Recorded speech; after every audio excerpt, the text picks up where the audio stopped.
Today we are going to debate on an interesting topic. Are video games harmful to students? We have four bright students with us, Ishan and Nirja, who believe video games are harmful, and Kajal and Rohit, who think video games can be beneficial. Let's begin with the opening statements. Hi everyone. In my opinion, video games are definitely harmful to students. Many students spend hours playing games like PUBG, Free Fire, and Call of Duty. This leads to addiction, poor eyesight, and less time for studies. According to a report by the Indian Council of Medical Research, excessive gaming can even cause stress and lack of focus. Instead of helping us grow, games distract us from real life goals. I disagree, Ishan. Video games are not always harmful.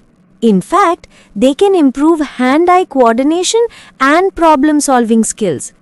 Games like Minecraft and Among Us actually help in creativity and teamwork. Even schools in countries like Japan and Finland are using educational games to make learning fun. So it's not about games being harmful, it's about how we use them. That may sound good, Kajal, but the reality is different.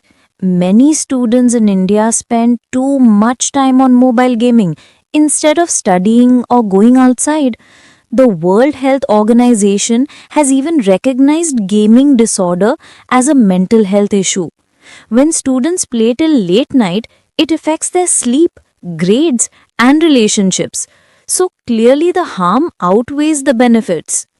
Nirja, not all gamers are addicted, just like not all people who watch TV are lazy. Games can also help students relax and reduce stress after studies.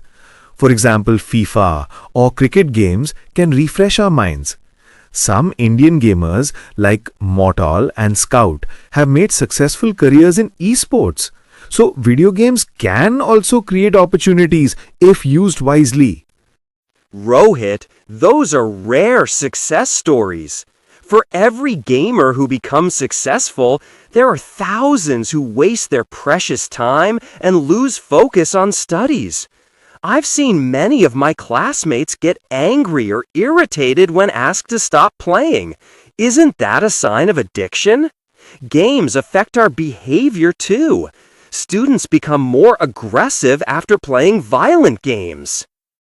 Ashan, aggression doesn't come from games alone. It also depends on upbringing and environment.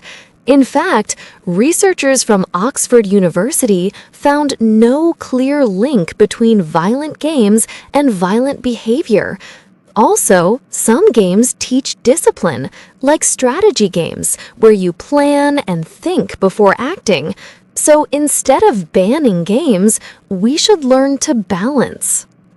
Balance sounds in theory, Kajal, but very few students actually maintain it.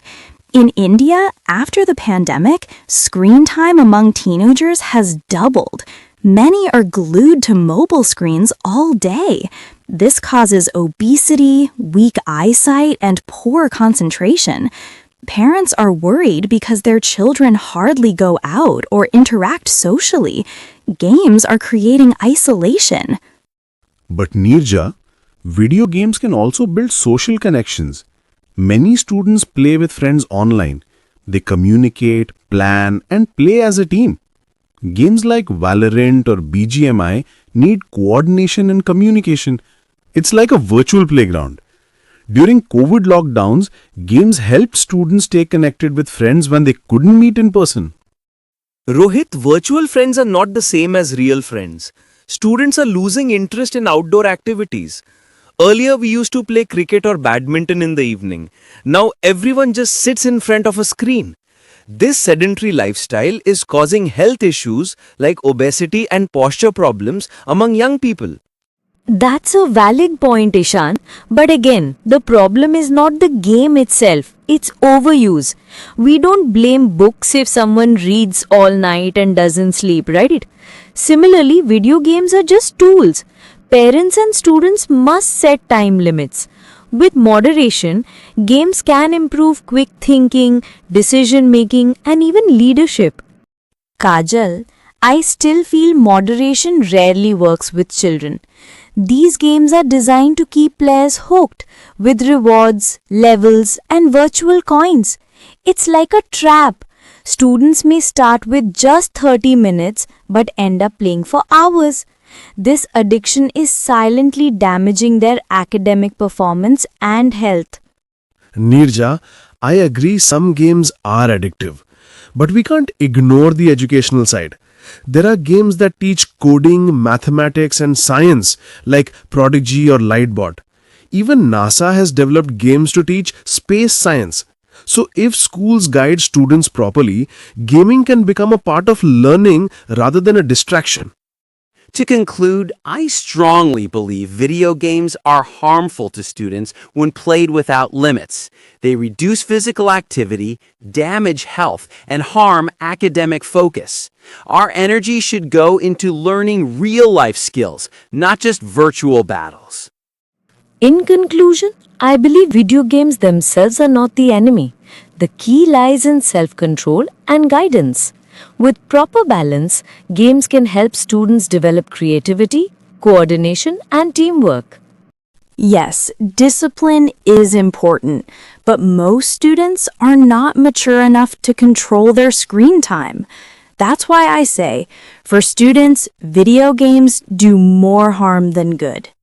I respect that, Nija, but instead of calling games harmful, we should teach responsible gaming. After all, technology is part of our future, and video games are one way to learn, grow, and even build careers. Thank you everyone. That was a lively and thoughtful debate. We have heard two sides, one warning us about the dangers of addiction and the other reminding us that games can be educational if used wisely. So maybe the real answer lies in balance, using video games for learning and fun without letting them control our lives. Thank you. Hi everyone. In my opinion, video games are definitely harmful to students. Many students spend hours playing games like PUBG, Free Fire, and Call of Duty. This leads to addiction, poor eyesight, and less time for studies. According to a report by the Indian Council of Medical Research, excessive gaming can even cause stress and lack of focus.